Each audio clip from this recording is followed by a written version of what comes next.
నమస్తే, నేను మీ Gopi. Welcome back to our channel. ఈరోజు మనతో వచ్చరికి సీనియర్ జర్నలిస్ట్ ఇమ్మంది రామారావు గారు ఉన్నారు. సార్ నమస్తే. సార్ నమస్తే బాబు. సార్ నేను ఒక సినిమా ప్రమోషన్ కోసం బాలకృష్ణ గారు అయితే వచ్చారు. సో ఆ ప్రమోషన్లో భాగంగా ప్రీ రిలీజ్ అనుకోవచ్చు. ఆ ప్రీ రిలీజ్లో భాగంగా అక్కడున్న హీరోయిన్ అయితే బాలకృష్ణ గారు అదొక అసభ్య ప్రవర్తనగా అలా నెట్టేయటం, మైక్ లాక్కోవటం అలా జరిగింది. అసలు ఏంటి సార్ అది, ఏం జరిగింది అక్కడ ఆ రోజు? బాలకృష్ణ ఇప్పటి నుంచే కాదు, అది ఆల్మోస్ట్ వాళ్ళ కెరీర్లో కొంచెం ఫ్లరిష్ అవుతున్నాడన్న అప్పటి నుంచి కూడా ఈ పైత్యం ఉంది. ఏ పైత్యం? ఈ పైత్యం అమ్మాయిని ముట్టుకోవడం కానీ, అమ్మాయిని ఆట పట్టించడం కానీ, అమ్మాయిలకి ఫోన్లు చేయడం కానీ, మిగతా విషయాలన్నీ కూడా ఆయన మరి ఏమిటో తెలీదు. ఎన్టీ రామారావు గారికి ఉన్నటువంటి ఎంత క్రమశిక్షణతో ఉండేవాడో అంత మిగతావన్నీ మామూలు. ఎన్టీ రామారావుని అనుకరిస్తాడు కానీ అమ్మాయిల విషయంలో సెట్లోనే దొరికిపోయి అలాగే ఏదైనా సభలో మాట్లాడుతున్నప్పుడు ఇవన్నీ ఇవన్నీ దాని కోవలోకి వస్తాయి. దేని కోవలోకి? అమ్మాయి కనిపిస్తే ముద్దైనాక పెట్టాలి, కడుపైనా చేయాలి, ఇట్లాంటి మాటలు ఎంత అనాలోచితమైన మాట్లాడినవి. ఎవరిని ముద్దు పెట్టేస్తాడు, ఎవరిని కడుపు చేసేస్తాడు, ఎవరు ఊరుకుంటారు? అందువల్ల అందుకే సినిమా వాళ్ళంటే ఒక గౌరవం లేకుండా పోయింది. ఇంత పైత్యమా ఈ సినిమా వాళ్ళ? వీళ్ళ మాటలకు అర్థం ఉండదు. నోటుకు వచ్చిందల్లా వాగుతారు, చేతికి వచ్చిందల్లా చేస్తారు. సహజంగా సినిమా వాళ్ళు అంటే చులకన బాబు పొడ్డం ఎందుకంటే ఇట్లాంటి మాటలు మాట్లాడడం వల్లే. ఏదో ఈ మధ్యకాలంలో మారాడు అనుకుంటే ఆయన మారలేదు. ఆయన శ్రీలీలతో అంటే ఆ వేదిక మీద అంటే మాట్లాడిన విధానం కానీ, బుధమే చేసే విధానం కానీ ఇవన్నీ కూడా ఆయన తాలూ పైత్యానికి ప్రధాన సంకేతాలు. అలాగే ఇప్పుడు విశ్వక్సేన సినిమాలో కూడా ఆయన బహుశా స్మారక స్థితిలో లేడేమో అని అనుమానం. అంటే స్మారక స్థితి అంటే మనం కాన్షియస్గా ఉన్నట్టయితే మీరు గోపి అని, ఆయనకేదో అని ఇలాగ మనకు తెలుస్తుంది. అది లేకపోతే ఏమవుతుందంటే వీళ్ళందరూ దగ్గర అయిపోతారు. ఏవండి అనేవాళ్ళు అంటే ఆ స్థితి రాకముందు ఏమండి గోపి గారు అనేవాళ్ళు ఏరా అంటారు. అంటే అక్కడ ఏమి రాక వచ్చేసారంటే పడిపోయాడు మరి అక్కడి నుంచి. ఇంకా అక్కడి నుంచి నోటుకు వచ్చిన మాటలు మాట్లాడతారు, ఇష్టమైన చేష్టలు చేస్తాడు.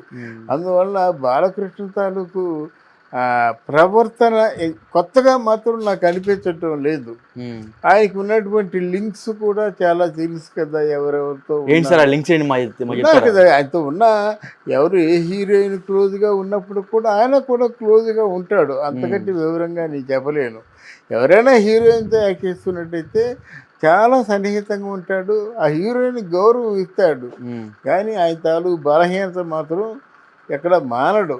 ఏంటి ఆ బలహీనతలు? బలహీనత అంటే ఏమిటి? అమ్మాయితో మాట్లాడడం, అమ్మాయితో ఆడుకోవడం, అమ్మాయితో పాట పాడడం, ఇలా అన్నమాట. ఇంకా మగవాడు అమ్మాయి ఒంటరిగా ఉన్నా, అవుట్డోర్లు ఉన్నా ఏం చేస్తారు వాళ్ళు? తెల్లవాళ్ళు కాలక్షేపం కావాలి కదా.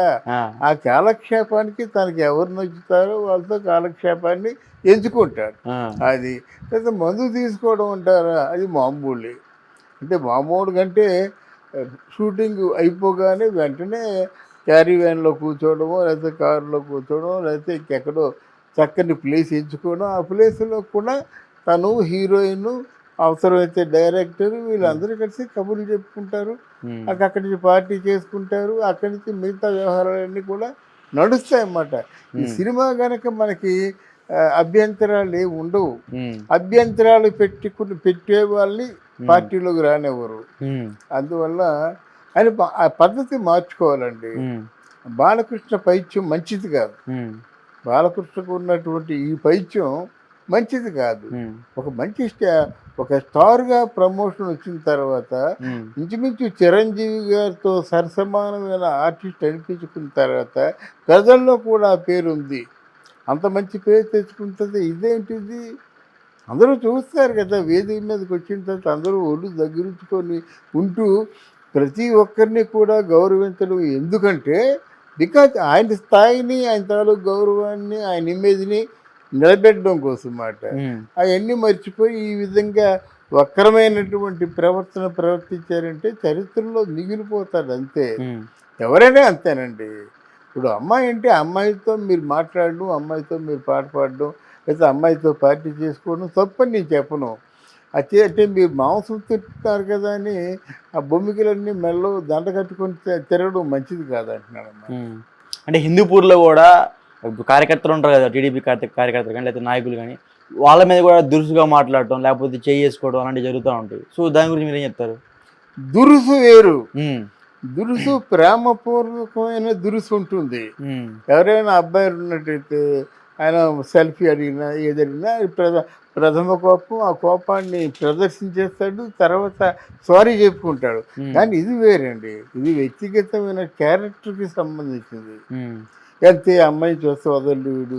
ఇప్పుడు అనకూడదు కానీ మన వైసీపీ లీడరు ఆ, తిరుపతిలో ఉన్నాడు. అంతవరకు చాలా మంచి పేరు ఉండేది. ఉమ్, ఆ తిరుపతిలో మీడియా ఇన్ఛార్జిగా వేసినప్పుడు, మీడియా చైర్మన్గా వేసినప్పుడు ఒకే ఒక చిన్న ఆడియో రికార్డు దాన్ని తీసుకొని ఆయన్ని ఆల్మోస్ట్ చావు దెబ్బ కొట్టినంత పని చేశారు ఎవరైనా? వైసీపీ వాళ్ళు. ఆయన తెలుసు కదా పృథ్వీ గారు అనే విషయం మనకు తెలుసు బాగా. ఉమ్, అయితే ఆయన చేశాడా లేదా అని కాకుండా ఆడియో ఆధారంతో చావు దెబ్బ కొట్టారన్నమాట.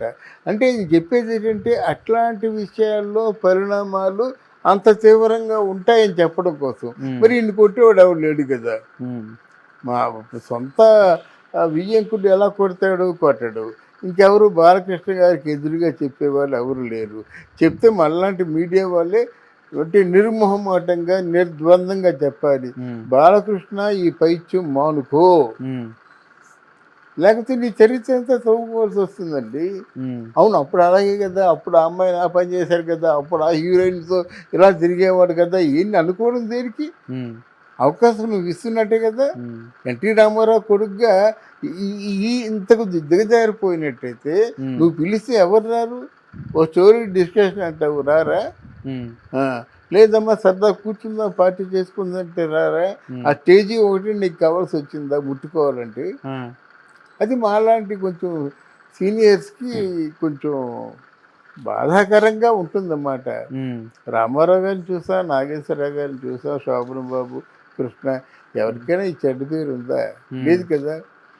ఇందులో ఇంకొక సీక్రెట్ ఏంటి, చెప్పండి. ఇప్పుడు ఈయన ఇలా చేశాడని చెప్పేసి ఇంత రాద్ధాంతం జరిగిపోయింది. శోభన్ బాబు సెట్లో ఉంటే సాంగ్ పిక్చరైజేషన్ జరిగితే ఆ ఇద్దరూ కౌగిలించుకుంటుండగా కట్ చెప్పినట్టయితే ఈ శోభన్ బాబు మాత్రం కౌగిలింత వీడేవాడు కాదు. ఉమ్, అట్లా మాట్లాడుతున్నప్పుడు కూడా ఆ కౌగిల్లోనే అలా మాట్లాడుతుండేవాడు. ఇక్కడ ఉన్నది ఏంటంటే శోభన్ బాబుని ఏ హీరోయిన్ కూడా నా దృష్టిలో తిరస్కరించలేదు. ఉమ్, ఆనాటి జయలలిత నుంచి చివరికి కాంచనా, శారద వీళ్ళందరూ కూడా అంటే ఒక ఆత్మీయుడితో ఆయన పట్టుకోవడం మనకు అదృష్టం, ఆయన మాట్లాడడం మనకు అదృష్టం. ఆ పేరు తెచ్చుకున్నాడు. ఆయన చేసిన పని ఇదే. ఆయనకి ఆ పేరు వచ్చింది, ఈయనకి ఈ పేరు వచ్చింది. అంటే ఆయన వ్యాఖ్యానం చేయలేదు ఇలాగా ఆడత కనిపించినట్టయితే ముద్దైనా పెట్టుకోవాలి కొడుకు, ఇట్లాంటి అర్ధరహితమైన మాటలు సోనబ మాట్లాడేది. ప్రజెంట్గా జర్నలిస్ట్ వచ్చినా ఎవరు వచ్చినా వాళ్ళని మెస్మరైజ్ చేసి తన దారి తెచ్చుకునేవాడు అన్నమాట. అది తేడా. Okay sir, thank you sir. Thank you అమ్మా.